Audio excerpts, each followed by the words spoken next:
This is about our trip to Bonneville. It was 2011, and it was a fascinating. Actually, only 2 days at the actual track, but we got to Salt Lake City and Wendover. So this was 2011. There's the two film stars. Bonneville. Where is Bonneville? Bonneville is in the northwestern segment of Utah.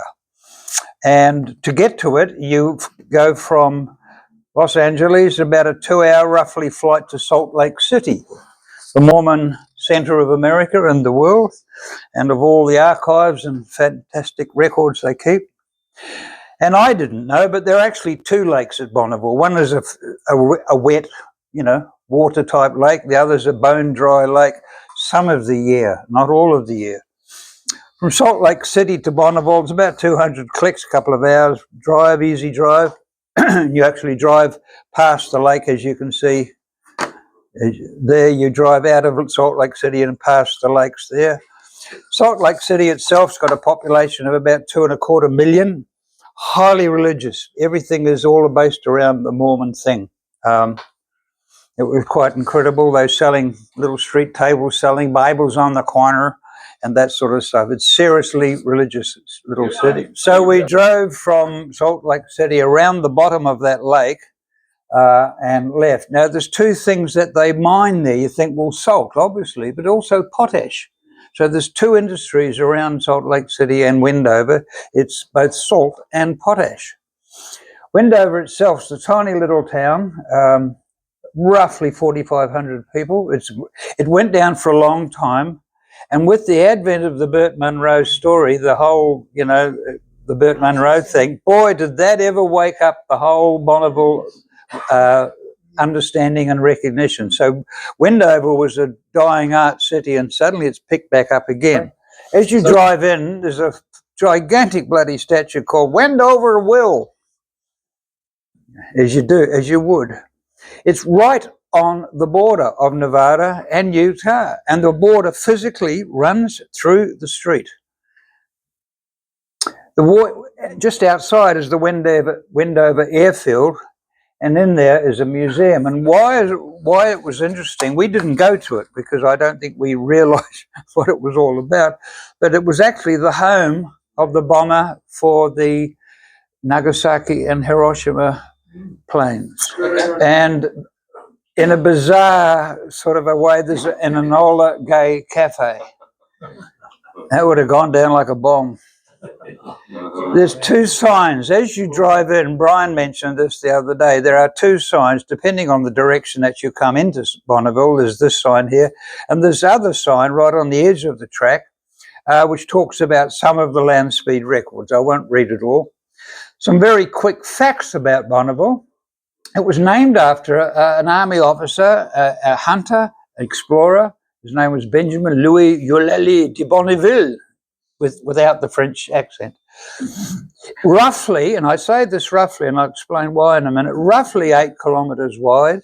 This is the dry salt track, 8 kilometres wide and 16 long. However, it's shrinking. And why is it shrinking? Because the thickness of the track, for varying reasons, with climate change and rain, excess rain, and evaporation, blah, blah, blah, it changes. So it might be 14 kilometres long one year and 7 the other next year, and so on. So it's not a fixed number. It's quite variable. There have been times when they've had to cancel the speed events because of the water on the track. It's 36,000 acres of area, 16k long. That's within the track, within the 20 kilometres. And there are 3 events. We went to the one called the World of Speed in September, but there's 3 there, August, September and October. In the early days, Go West, Young Man was the name, the title.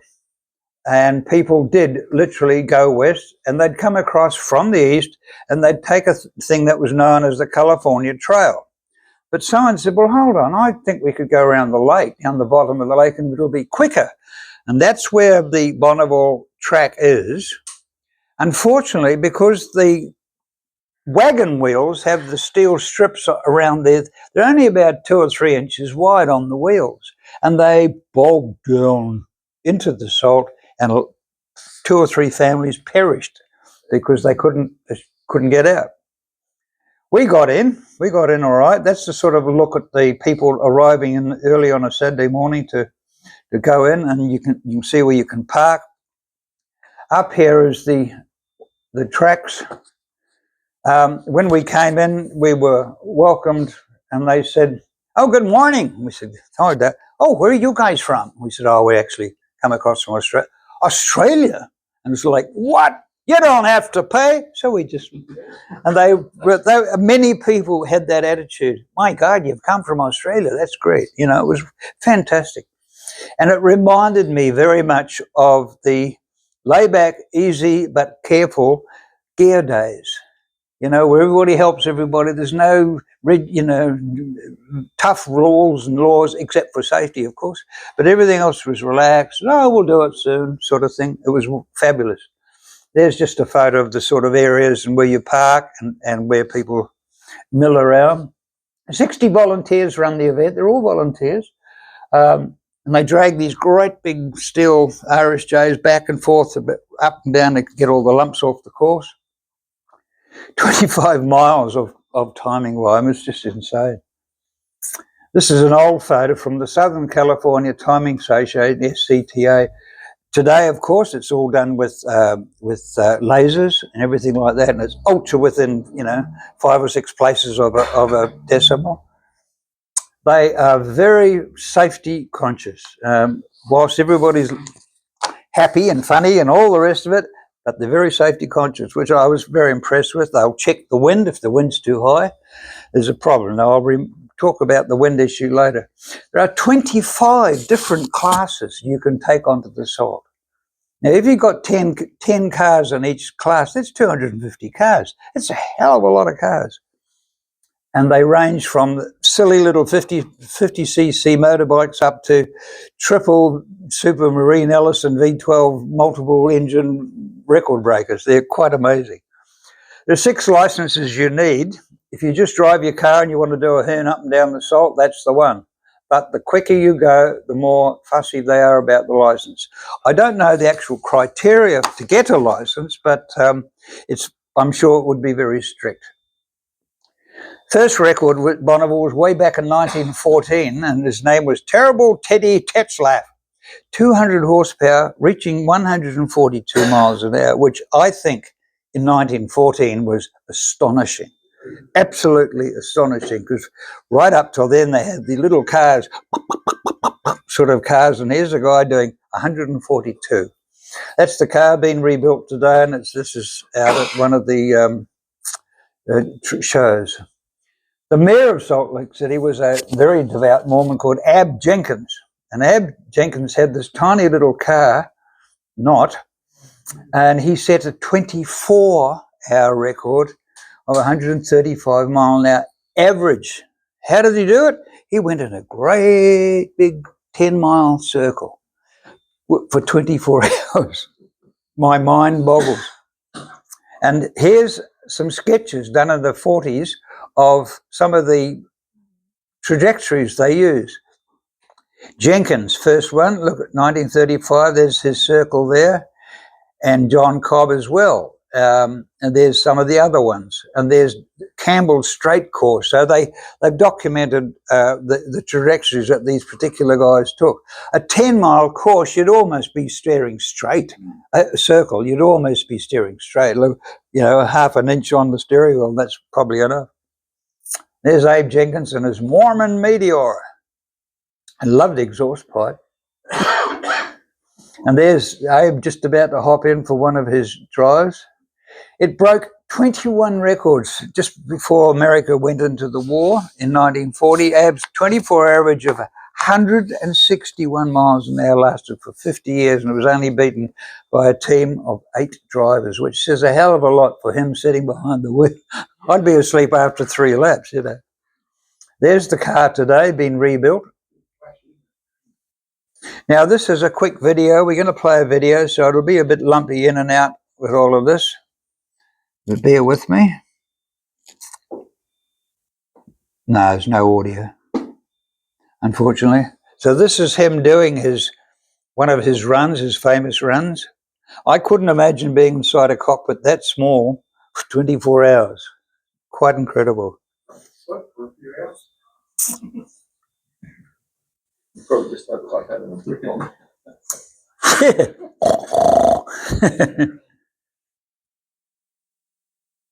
All through the night. I mean, it's just quite incredible. Yeah, you probably. Okay, that'll do.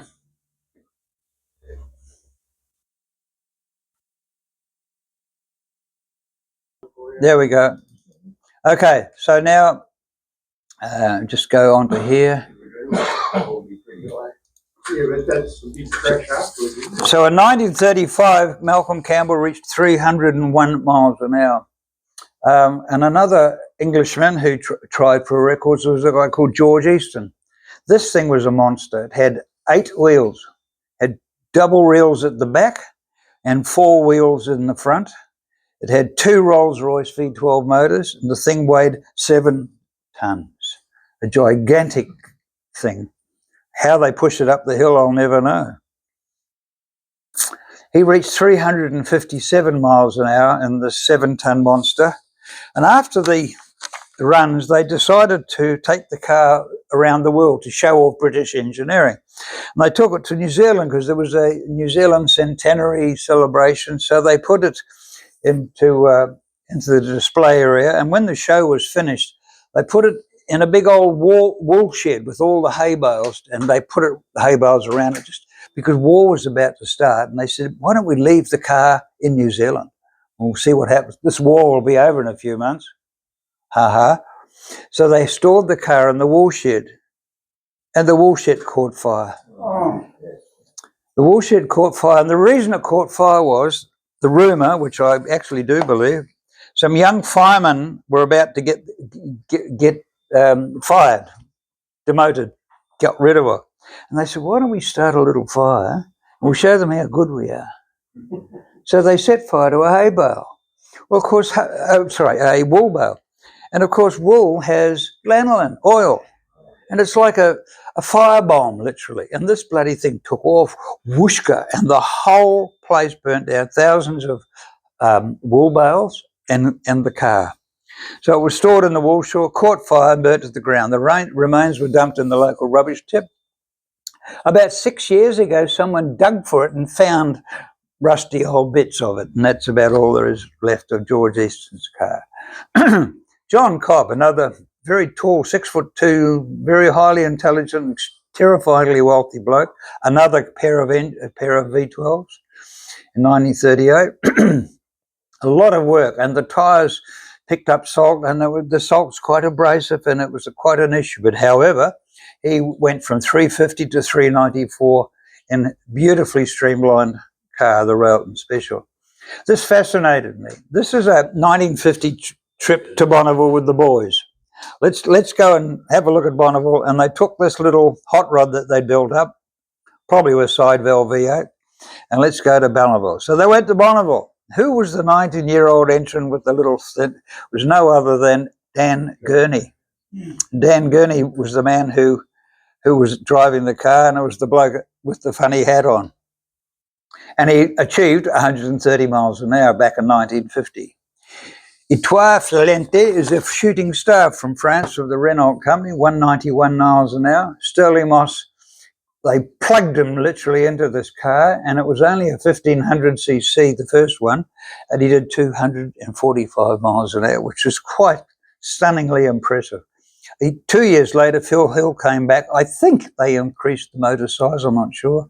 He did 254, which is still quite amazing. Malcolm Campbell's Bluebird, when I was a kid, I thought this was just the most amazing looking car. It's stored now at the Bewley Motor Museum, isn't it? Yes. But he crashed. He crashed. And what happened? One of the tyres simply blew up, and it ripped aside. Malcolm Campbell now. No. Yes. Yes. Son. Yeah. Yes. It says Malcolm. It says Malcolm, that's wrong. I'm sorry, I made a mistake. And also, the fin on the back, that was There was a Removed. version without a fin, Yeah, which had the big crash. right. Well, this is the That's the big crash. No Yeah. fin. yeah.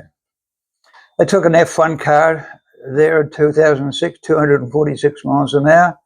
This is a diesel car. Andy Green, the guy who's been trying to drive the other record car they're building in England, but they haven't been able to do it yet. He also held the jet record for 1,000 miles an hour. But a diesel thing, 350 miles an hour. The greatest challenge at Bonneville, sorry, is air. Because it's empirically, the faster you go, the more resistance you get aerodynamically. It's not a nice straight line. It's a logarithmic curve. So the faster you go, the more pressure against the front. So the guys who are really smart can build things like this, which slice through the air. Then you get slightly ugly cars like this, built by Arthur Arfons or Art Arfons, but he was quite a character, this guy. He was famous, he was funny, he was clever, he was smart, and he built a whole range of record-breaking cars, which I won't go into. As I say, there are literally thousands of fascinating cars. Just to go back quickly, if you look here, someone said, well, you know, Dave, you can't see the end of the course. And I said, why is that? He said, because it's long enough that the curvature of the Earth means you can't see the end of the course. And I was knocked out. I hadn't thought about that. And that's one of Arfon's, just one of his half a dozen probable cars. There's the last one. That's Andy Green's car. Yeah, that one. Yeah, it wasn't enough. Oh, and that's the current world land speed record. yes, I'm sorry. That's the second mistake I've made since 1962. Always an expert. Craig Breedlove. Craig, what a character this guy was. Craig Breedlove, terrifyingly wealthy, very clever, motivating, had a lot of people work for him. He had all sorts of speeds. He went from 400 up to 600 over a couple of years. Very clever guy. This car here was doing well. He was doing 400 and something miles an hour, and the parachute failed. And he carried on and carried on and carried on and carried on at 400, 300, 200, and ended up at the lake right at the end. He was safe. He was okay. And when he got out, he said, my God, what a ride. And that's when they pulled the car out of, out of the lake.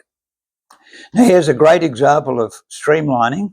The guy's lying down in the damn thing. But, you know, so minimal air resistance. There's another fantastic looking example of streamlining. Now this here, I'm going to play this.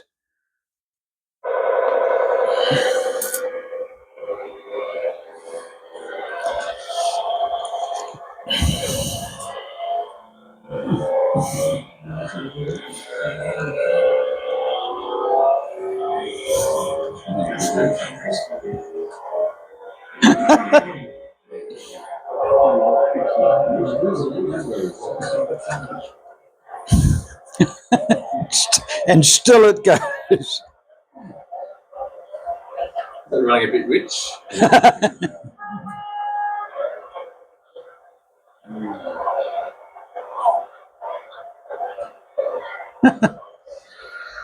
It just goes on and on and on and on and on and on and on. That's not long ago, is it? It's 2011. Wow. Yeah. Okay.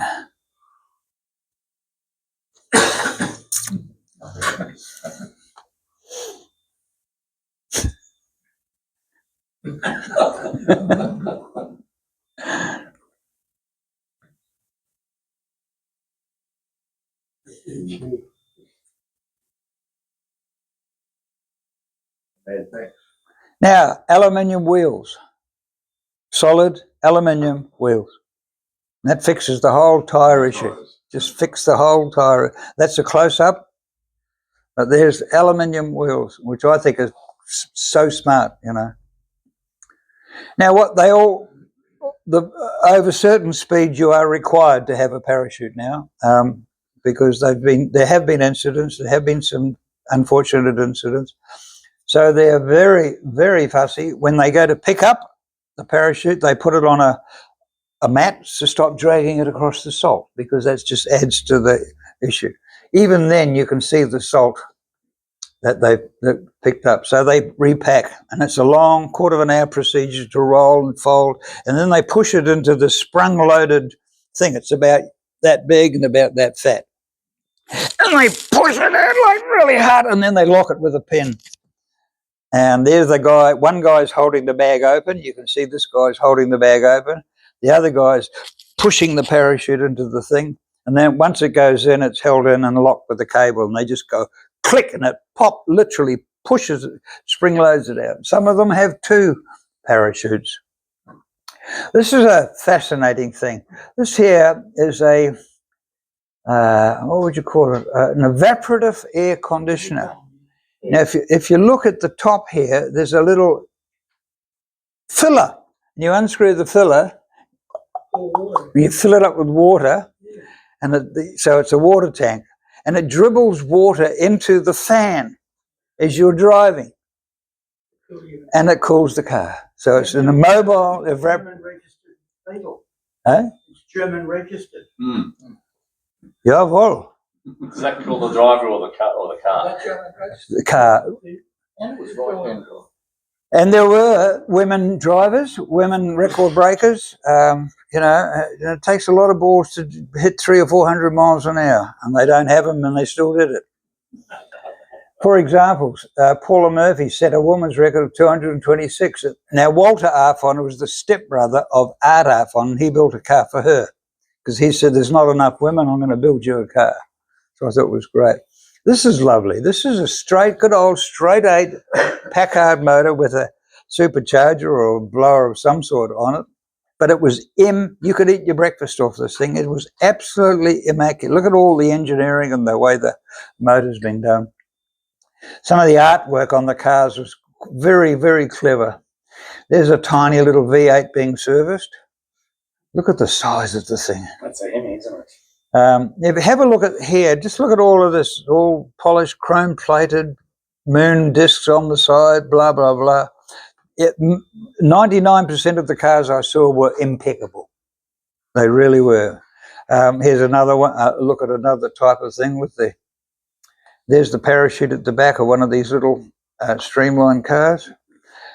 I said to the guy, why did you do this to the exhaust pipes? He said, because at certain speeds they were vibrating and starting to crack and break off, so they put these plates. And so those are steel, just probably 1 mil steel plates, and just tack welded them on to stop them vibrating.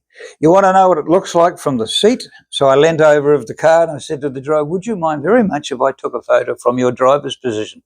Oh, go ahead. Click. That's what a driver sees when he's about to head down the track. Now, the other thing that impressed me, this is the guy who is in radio contact with the whole team of safety guys, the timing guys, the blah, blah, blah. And they say, all clear, send the next one. So what he does, he goes over and he sits and has a quiet chat. And I was fascinated by this. He has a quiet chat to the driver of the next vehicle. And I said to him later, what do you chat about? He said, I just want to see that the head's in the right place. Because some of them get behind the wheel and they're terrified. Oh, shit. And he's not going to let them out. He won't let them out. When they're calm, got their act together, let them out, which I thought was very...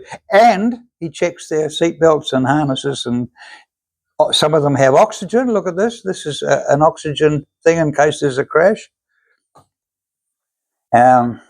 Yeah, so, and then motorbikes. Let's talk motorbikes. There's heaps and heaps of motorbikes there. Some of them are slightly modified road with a bit of streamlining. Some are beautifully built. Look at the aluminium work on that thing. Quite stunning. Then there's one of those, which I found just quite fascinating. And then the guy wrote it like that, Sans body. And there's another one, it's a motorcycle, he's inside it, but you see a little outrigger at the back. Keep it steady whilst he gets up to speed. Now this is funny. There's a man called Roland Free. Rolly Free! Rolly Free in 1948 had a Vincent Black Shadow. And he went down the course and he was doing like 147, 148, 140, and he was trying to get above the 150. And he figured out how to do it. He took his clothes off. And he reached 150.133 miles an hour without his clothes on. My mind is still boggling. The other one was in India, that's why he did the other speed. And there's the hero of all, my hero, Bert Munro. There he is. And once again, he's got his little outrigger on it. There he is. There's a lovely colour photo taken from that period of him setting up the thing. Those of you who saw the photo may recall they took up a collection. Poor old Bert was running out of money and had all this, everything, you know, his accommodation and fares, and they took up a collection, which I thought was fabulous. That's the motorbike, his own one. It's in a hardware shop in Invercargill now, out the back, but it's the original one. There was a copy, an identical copy at the shop in La Dios Machina, the motorbike shop in Camperdown. It was there for a while. And then there was the famous movie, The World's Fastest India, which I really loved. Why I liked the fact that Tony Hopkins did it. They interviewed him and said, why would you do a film about a New Zealand guy on a motor? He said, I love the guy's passion. I love the fact that he knew what he wanted to do and he was going to bloody do it. And I loved that attitude from the actor who took his part. Okay, so this is another quick video. Now, before we go, wheel spin. One of the big problems all of the bikes and cars have is wheel spin, because the track is a wee bit slippery. It's not super smooth. It may be rough to feel, but under a microscope it's quite shiny. So there is wheel spin, and you'll hear the wheel spin. What? You hear the wheel spin.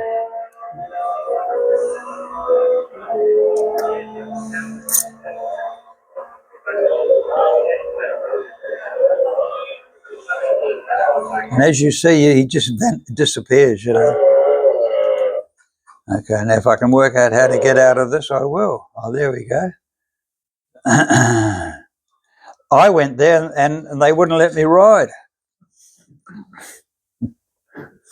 Joke, Joyce. Unusual looking cars, certainly this one. All in the aid of directional stability. Beautifully built, some of them. This was taken back in the 50s, was an early colour photo when they didn't even have to have proper helmets or seat belts or roll bars or fire protection, nothing. Then you get rather strange looking devices like this, almost like a box on wheels. And once again, there's another look at that super streamlined car. That's a motorbike. That's a motorbike. It's only about 7 foot, 6 foot, you know, 2 or 3 meters long. It looks huge, but you see there's a drag type outboard thing there. This was at a 1950s prize giving. So you can see some of the cars, the streamliner cars, the tanks. A lot of those early ones were made out of tanks. Now here's an AI photo I discovered of a tank hot rod at Bonneville, but isn't it stunning that AI can come up with that? I find it's just quite spectacular. This is another quick video.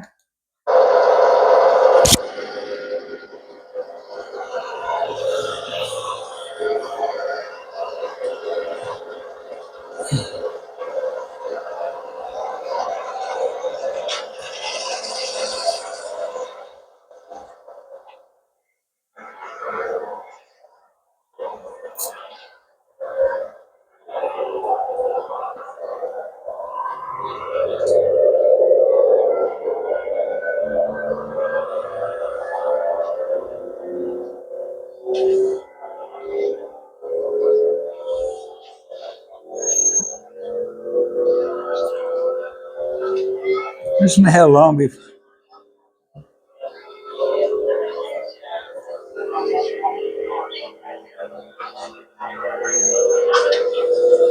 Still going. He finally changed gear. Quite amazing. Quite amazing.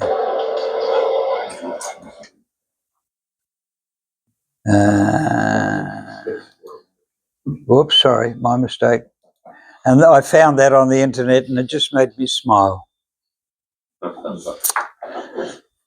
So John and I, let me just do this, hold on.